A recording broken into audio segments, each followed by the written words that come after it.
My name is Jacob DeMoranville, and this is my presentation of my contemporary business leader. So, I did my presentation and interview with Mr. John Orenberger. He is an experienced leader in the field of nuclear energy. Spent quite a while, over 18 years, in his position at Pilgrim Nuclear Power Plant in Plymouth, Massachusetts. And it was a pleasure speaking with him. So I hope you like the presentation I've prepared. In speaking with John, he believes that his greatest career achievement was spending as much time as he did and working through the ranks at Pilgrim Nuclear Energy. He believed it was very impactful, and it demonstrates his personal commitment as a leader, and it truly showed him the steps of growth as an individual and as a manager. When we interviewed, he stated that his most important characteristics, the ones that he gave a 5 out of 5 for, were listening, awareness, foresight, and commitment to growth. In staying at the same company for such a long period of time, the challenges John faced, and he states that they were more difficult than anything he ever had to deal with, was when it came to layoffs and the plant eventually closing. So John was promoted to decommissioning director at the end of his career, spent 4 years in that position, but he realized that as a leader, when everyone else around you is panicking and beginning to lose their jobs, that is what he found most challenging. When examining John and comparing him to what we had learned in both class and in the book, John handled his challenges by primarily drawing from referent and the expert power that he had as a leader.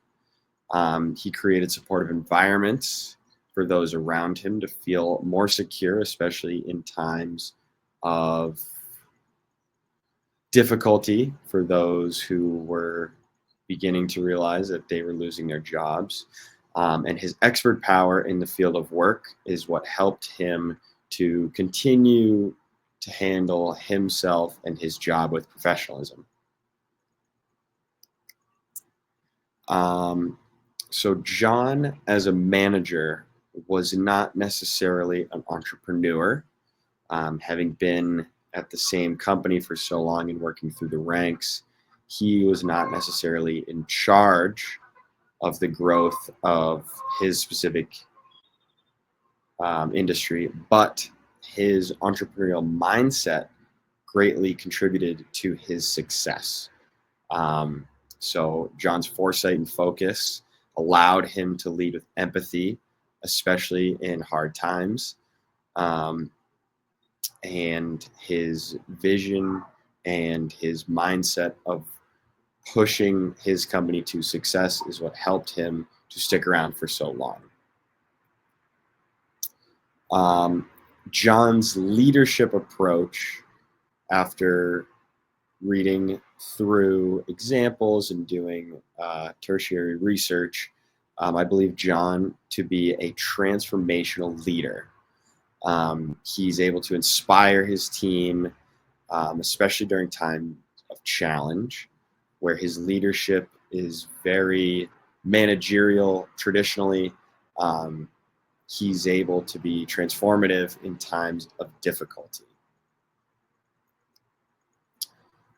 So when I went to compare John and another leader, I chose Colleen Barrett. She's a leader that I've done research on in a prior class, and I felt as though I had a good enough background to compare them properly. Colleen is very evidently a servant leader, so she spends more of her time promoting relationships and a people-first culture, whereas John focuses more on innovative solutions with the occasional team collaboration.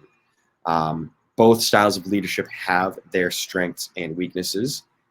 John definitely encourages personal development, but is stronger when it comes to effective crisis management with the occasional emotional intelligence aspects sprinkled in, whereas Colleen's strength focuses more on the employees and a better backing for their morale and loyalty. The weakness of Colleen's style of management is it sometimes can lead to a lack of operational efficiency, if that's not necessarily the focus, with people first, whereas John's weakness, he becomes more focused on operations and visionary goals and can overlook immediate people concerns for those around him. Lessons I've learned in comparing the two. Leadership aspects to demonstrate, I found, were empathy and foresight, things that both John and Colleen did strongly, and it benefited them in their fields of work. Empathy brings those around you, whether you're a leader, a follower, or somewhere in the middle. You're increasing morale and satisfaction for those around you. It encourages open communication. Foresight as well enables proactive problem solving, and it helps you anticipate challenges and capitalize on the opportunities when you are given. One of the leadership characteristics that I found that should be avoided is authoritarianism. And it doesn't help with the growth of employees. It leads to low morale, and it stifles the ability to collaborate as a team for you and your employees. I truly enjoyed this interview process. The reason I did choose John is because he is a close family friend of mine, and I've known him to always have strong leadership characteristics in any manner. And I was very much interested in learning about his specific style of leadership, as he has been a very successful individual in the world of management. I chose Colleen because, like I said, I had done prior research. I really enjoyed learning about her servant leadership styles. And because of my prior knowledge on both individuals, I felt as though they contrasted, but also had overlapping similarities, and I wanted to compare. Continued on my critical reflection. Some of the questions in my conversation with John were difficult to word, as he had never really heard about healing when it comes to leadership or thought too much about internal locus of control. So there were ways that I had to go about wording questions that he could answer and get a understanding of what healing, locus of control, and self-efficacy meant.